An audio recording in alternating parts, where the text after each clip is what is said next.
ప్రముఖ రాజకీయ నాయకుడు మాజీ మంత్రి స్వర్గీయ పంతం పద్మనాభం శత జయంతోత్సవాలను ఘనంగా నిర్వహించేందుకు సన్నాహాలు చేస్తున్నట్లు పెద్దపురం మాజీ ఎమ్మెల్యే పంతం గాంధీమోహన్ తెలిపారు. కాకినాడలో స్థానిక కల్పనా సెంటర్ వద్ద పంతం పద్మనాభం నాటక కళా పరిషత్ ఆధ్వర్యంలో ఘన నివాళులర్పించారు. ఈ కార్యక్రమంలో ముఖ్య అతిథిగా మాజీ ఎమ్మెల్యే పంతం గాంధీమోహన్ పాల్గొని నాటక కళా పరిషత్ సభ్యులతో కలిసి పంతం పద్మనాభం విగ్రహానికి పూలమాలలు వేసి ఘన నివాళులర్పించారు.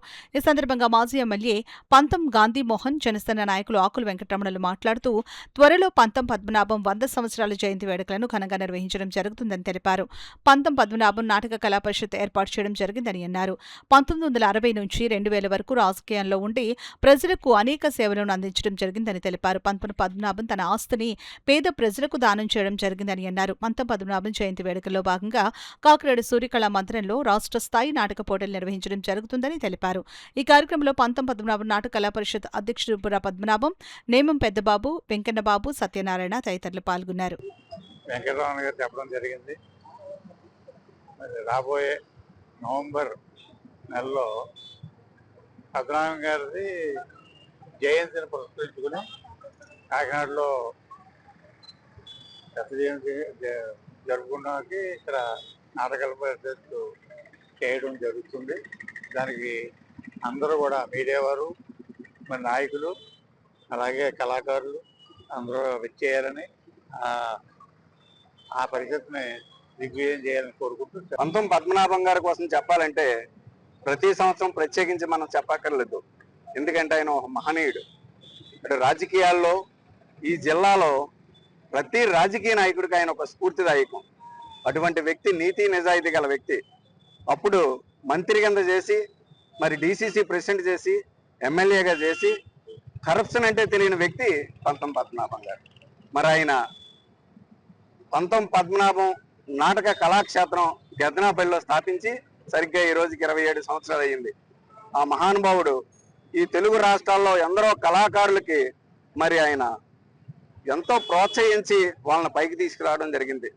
కళారంగం అంతా కూడా భూస్థాపితం అయిపోతున్న టైంలో మరి ప్రజలకు చేరువలో మరి ఆ నాటక పరిస్థితిని ఏర్పాటు చేసి ఈ రోజుకి కూడా మరి ఆయన స్మరించుకుంటున్నామంటే మరి మనం జిల్లా వాసి కాబట్టి మనం అందరూ కూడా మరి అతనికి ధన్యవాదాలు తెలియజేయాలి.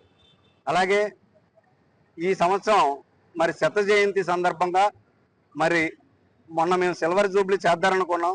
ఎలాగే ఈ సంవత్సరం శత జయంతి ఉంది కాబట్టి ఈ రెండు కలిపి సిల్వర్ జూబ్లీ కార్యక్రమం సూర్యకళా మందిరంలో చేయడం జరుగుతుంది.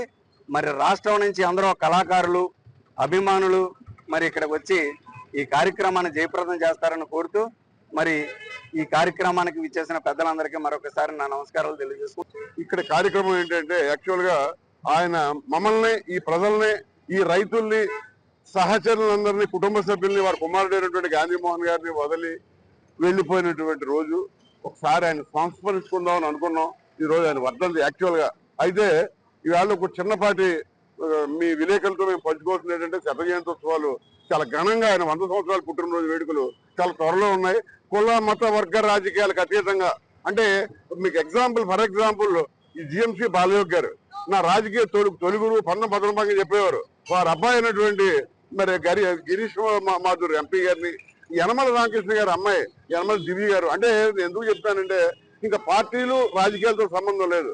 ఈ జిల్లాలో పంతం పద్మనాభం గారిని ప్రేమించి అభిమానించేటువంటి అందరు వ్యక్తుల్ని కూడా మేము అందరినీ కూడా సమీకరించి గెద్దనాపల్లి నుంచి మొదలుపెట్టి గెద్దనాపల్లి మీదుగా ఏటిపట్టి గ్రామాల మీదుగా వైఎస్ సామలకోట కాకినాడ వరకు ఊరేగింపుగా అక్కడ గెద్దనాపల్లిలో కార్యక్రమం చేసుకుని ఇక్కడ పరిషత్ నిర్వహించుకుంటాం. ఆ డేట్స్, ఆ షెడ్యూల్ అన్ని కూడా మీకు చెప్పడం జరుగుతుంది.